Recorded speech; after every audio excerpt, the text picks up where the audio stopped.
nature's great vessel skillfully navigating through time, with your wise, ageless skipper at the helm. And we, your modest and wearying crew, not fully grasping the reason for our voyage, not realizing that the journey creates us, that we become the frontiers we cross, unaware that the Strait never sleeps.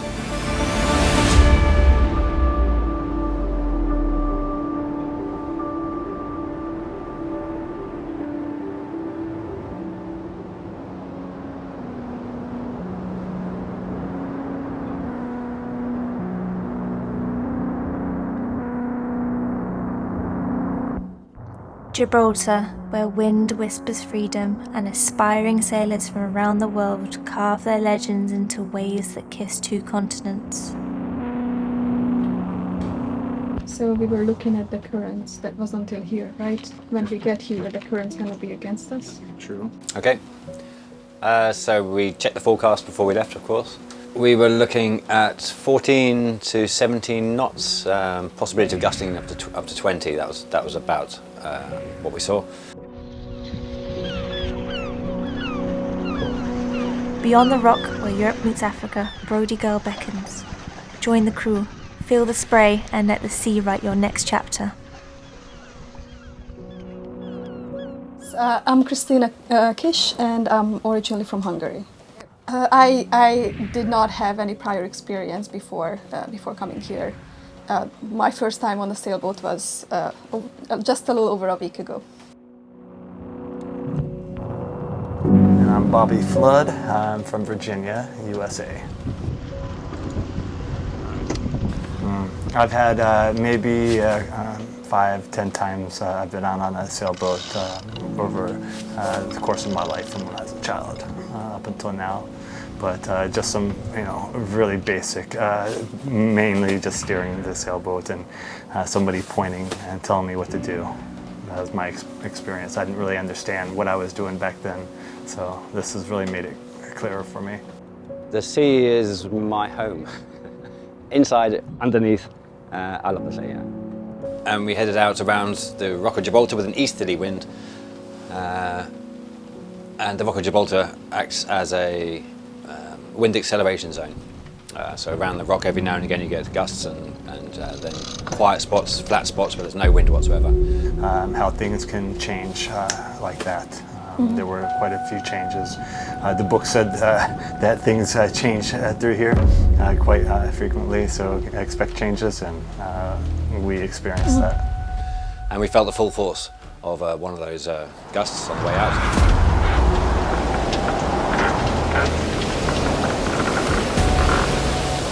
We checked the weather forecast, but still, it's not.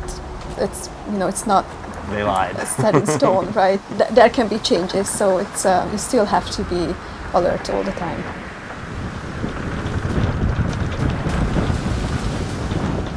The boat rounded, headed into wind, and we turned the engine on and readjusted the sails.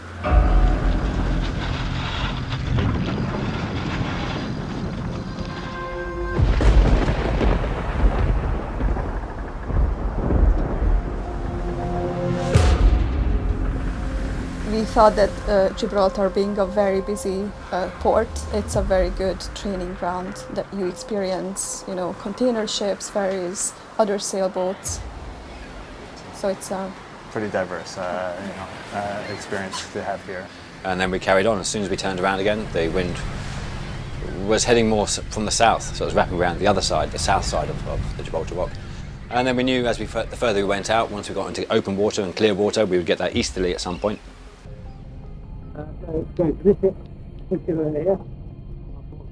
But that took a lot longer than expected. We were supposed to have easterly winds the whole way across. As soon as we entered past Europa Point, then we started getting the swell, the slop. It was a 6-second wave period. So it was a quite short wave period, about a metre and a half, maybe even 2 meters of height.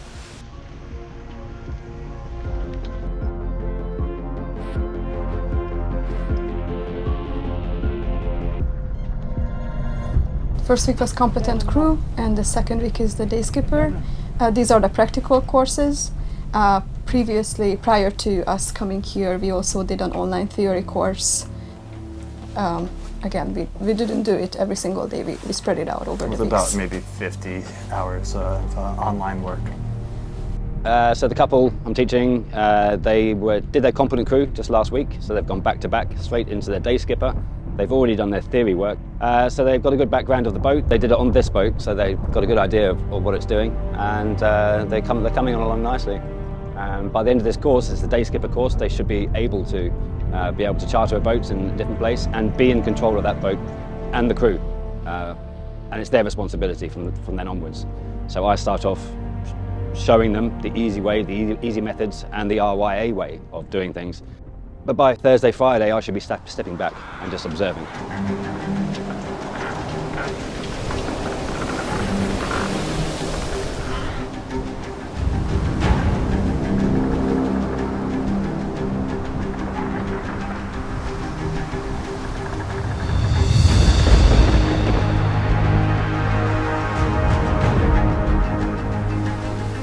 There's a very dark cloud coming towards us.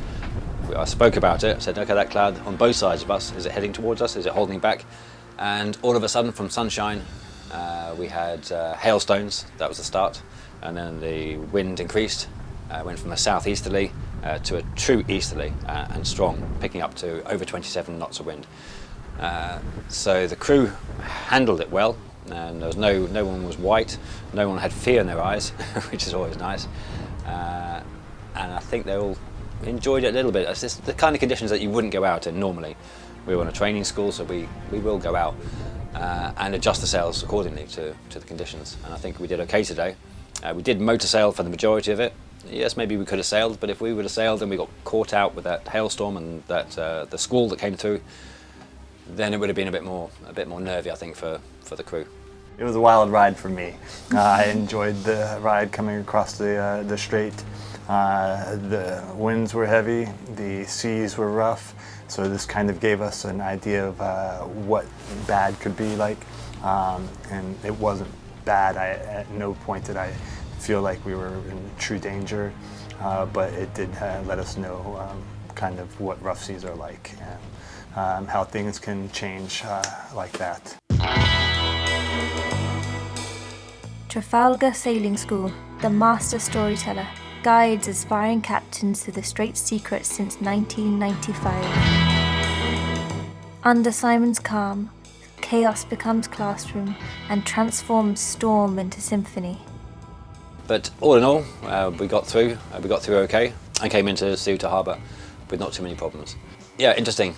In the pilot book it does say about Gibraltar waters and how crossing the straits from Gibraltar to Ceuta or reverse, always expect the unexpected or you will find surprises, and today we certainly found a few surprises. Firstly, the wind was supposed to be easterly from the moment we left Europa Rock, and it was pure south for a long time. We were heading straight into the wind, and that's just unheard of. Usually all the apps have at least an idea of a good understanding of where the direction of the wind is coming from, and it was totally wrong until we were almost halfway across the straits.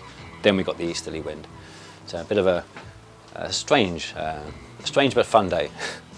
I feel great. It was a great experience. It's yeah.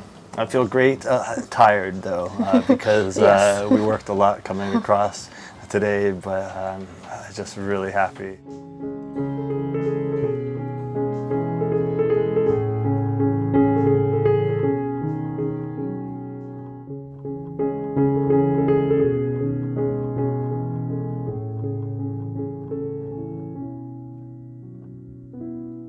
The restless sea wind weaves us into one indivisible grand nation of myriad shores and countless seafarers. A family of the many dialects of a single language. Perhaps we have just been naming things carelessly for too long, entangling ourselves unknowingly.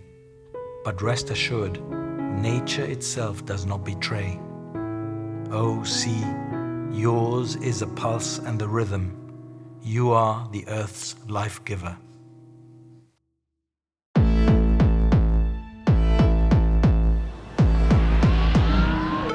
So we were looking at the currents, that was until here, right? When we get here, the current's gonna be against us. True. Well, it'll be going clockwise. Yeah, there's not much in the middle. You need to go that way, or it goes that way. Oh, okay. Good to know. So then that's A, B, C, D. So that was a passage plan to take us from here back over to Gibraltar and the bay as we come back in again. The passage plan also includes dangers along the way. So we've got tidal overfalls just behind us around Ceuta, and there's also tidal overfalls up by Europa Point, so we're avoiding those. Of course, we've got the shipping lanes coming across, so how to go around a shipping lane or how to avoid ships along the way. The passage plan is what your heading should be, what the distance is, how long it will take to get to the next point before we should see a light, and we mark down on our piece of paper what that light is flashing and the intervals that it flashes. So we know, okay, that is that light, to get yourself into the marina, and then we'll find our berth. And this is all just in case. Me, as the skipper, responsible for everyone at the moment, if I go down, if I'm sick, then they are going to have to take over and get this boat into dock safely.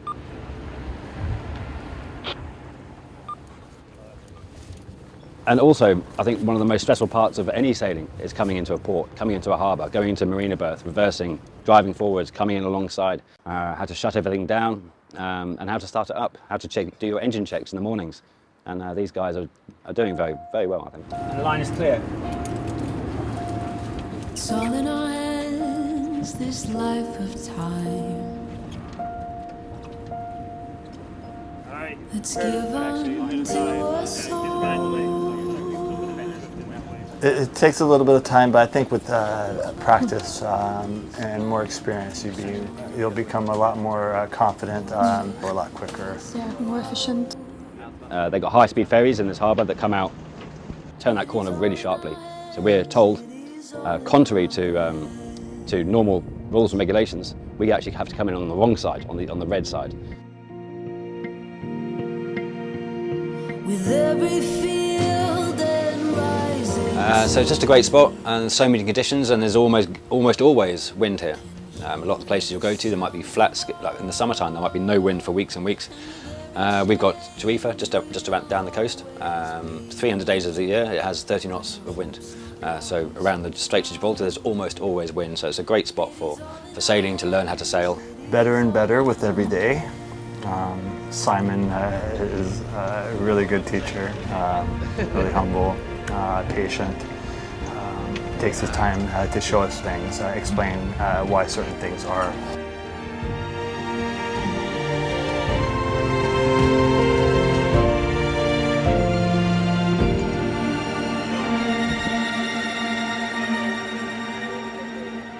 I've met a lot of people who have used their savings and they've bought boats, and they think that's it, I can go off and sail.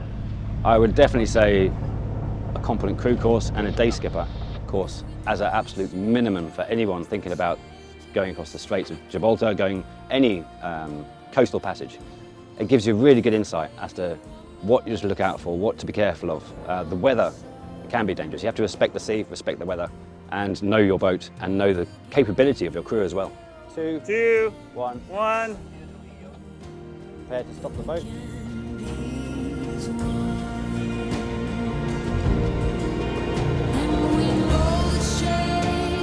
Okay, boat stops, good. Hold it there.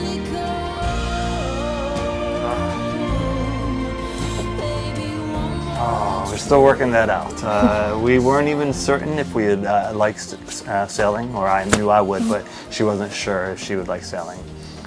So this was the first step so we know whether we can learn it, how it is, and we'll go from here. Yeah. And we know the change will surely come. This life of time, it can be. It's all in our hands. It is all in our hands. Gibraltar's shadow fades as Christina and Bobby breathe the strait, and veiled its magic, a treasure locked in their hearts.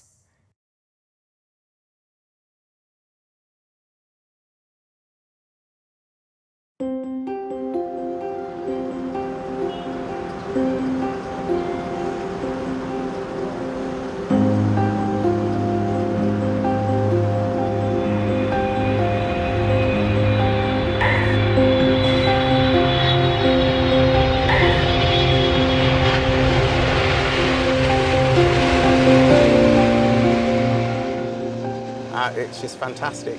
From the minute you land at the airport to 15 minutes away, you're in the marina walking. I mean, this is amazing. For you, sea, are a wide open door, and we must avoid tripping across your threshold. Any other dangers?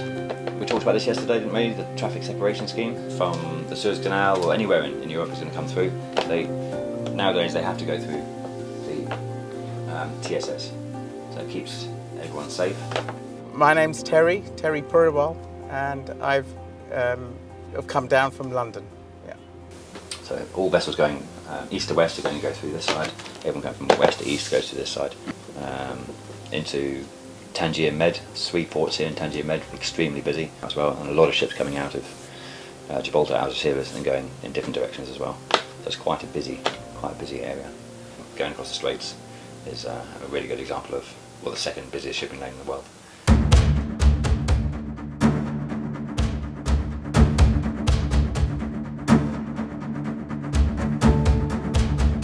And then you come to the Straits and there's so much traffic. It's not like, you have to be aware. So if you're going to be challenged, this is the place to come. Challenged in a way that you have to have a great deal of awareness, but challenged also in the type of conditions that you can face. Because one minute it can be calm and you get past Europa Point and you've got a headwind and you're all over the place with force 8 gale winds, the tide against you, and you're not moving more than 1 knot, and with spray coming all over the boat. I mean, it's totally exhilarating. It's an amazing place. There's so much action all the time.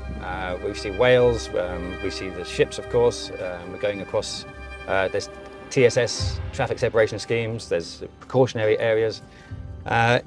It's a great place to sail because there's so much happening all the time. So this, look, we're doing this now, right? No, not today. We're not doing it, we're just doing a passage plan. Okay. Skills, drills, we'll get off. I was going to say, we don't want to be doing skills and drills here. No. And we've had pods of 200 plus dolphins coming past us as well. Yeah, that's something we've yet to see. We'll go out today and we'll make sure we find some dolphins there. Yeah. Stop tacking and jibing around the bay.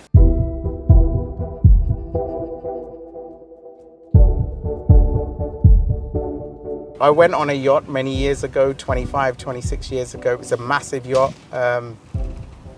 It was the America's Cup.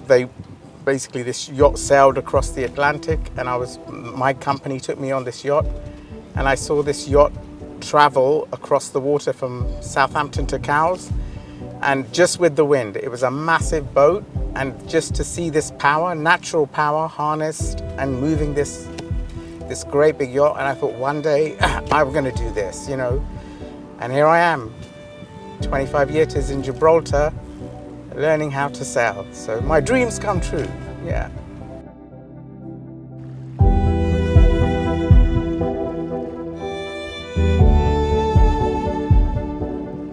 So today, training day, training for 2 competent crew. One of the couple are going on to do their day skipper next week, so just giving a bit of an introduction into a bit of day skipper stuff as well. But as far as the competent crew, both are doing very well. Is that enough? Yeah, that's good. Yeah. Got to watch out for the stern's going to swing around in towards that expensive boat. We started off by parking the yacht onto a dock. This is so important because, like I said, this is a very expensive piece of equipment. At this angle here, we're going to hit his boat, so let's move up a little bit more. Okay, the boat's just starting to move forwards now, so we can go neutral, neutral, neutral. Now blast to reverse.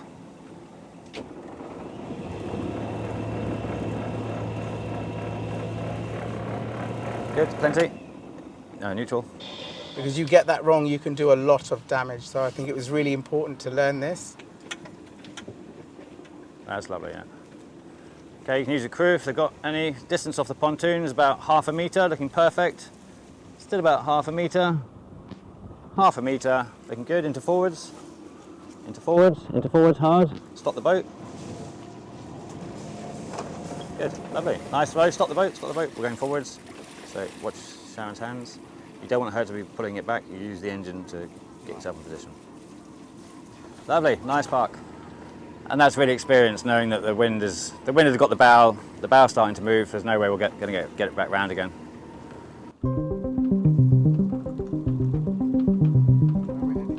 We'll go out into the bay. Yep, past the office.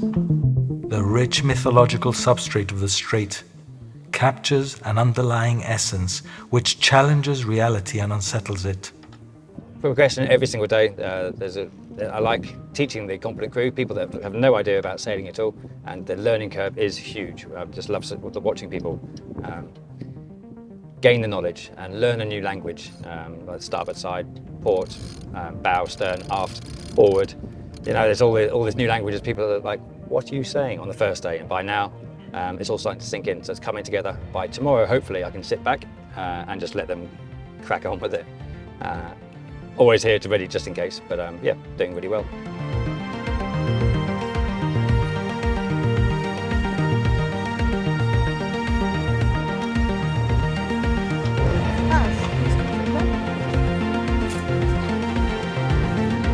So this is going to be our makeshift mooring buoy. Okay. Oh, well, we're just going to drop that in the water then. And then we'll try and sail onto it. This is really good practice for when you do your man overboards. Can you get me one of those things? Yeah.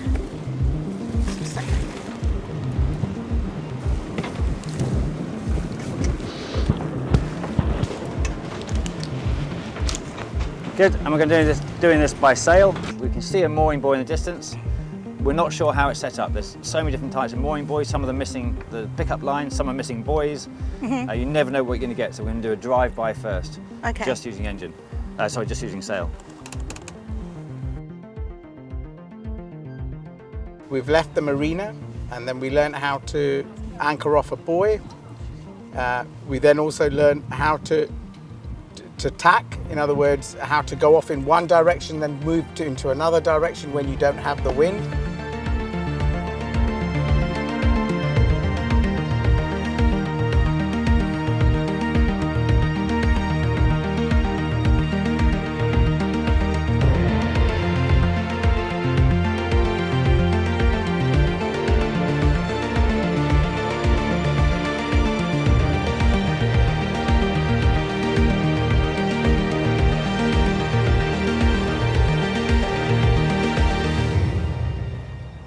And this is the next section. Really, we're just jibing, tacking, just familiarising ourselves once again with how to jibe, how to tack. Yeah, it's been a good day so far. We've just got some dolphins ahead, so these guys are going to I'm going to take the helm, and they're going to take some photos.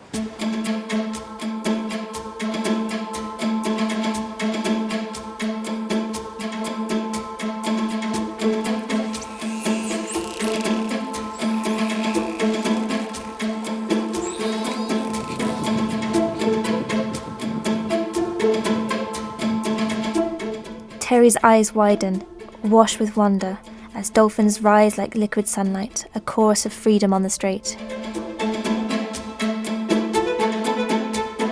And one of the amazing things was we saw dolphins. I've never seen dolphins in their natural environment before in my life, and this was just amazing. It was just such a dream to see this. Also one of the highlights, I think, of the day for me, yeah. Who is watching who? Cerberus or orca or high-flying vulture, safeguarders of this complex dynamic ecosystem? Overseers and underseers, the orca and dolphin below, the griffin vulture and black kite above? Fish eyes, bird's eyes, seafarer's eyes, watching over the Strait, inhabiting it. Yeah, it was pretty good. I'm learning something every day. It's been a really great experience, and it's a lot more to it than you first imagine, right? So there's a lot to take in, there's a lot of information to assimilate, but you've got to do it out there in the water in real life to appreciate it. So I'm getting more and more confident every day.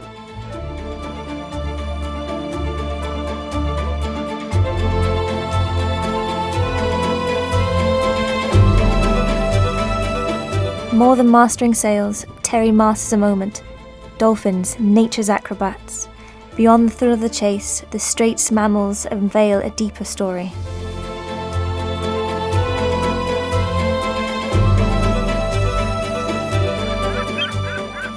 a message for our ears, etched in the salt spray, resonating in the very soul of the ocean. That will be our next chapter. The Strait never sleeps.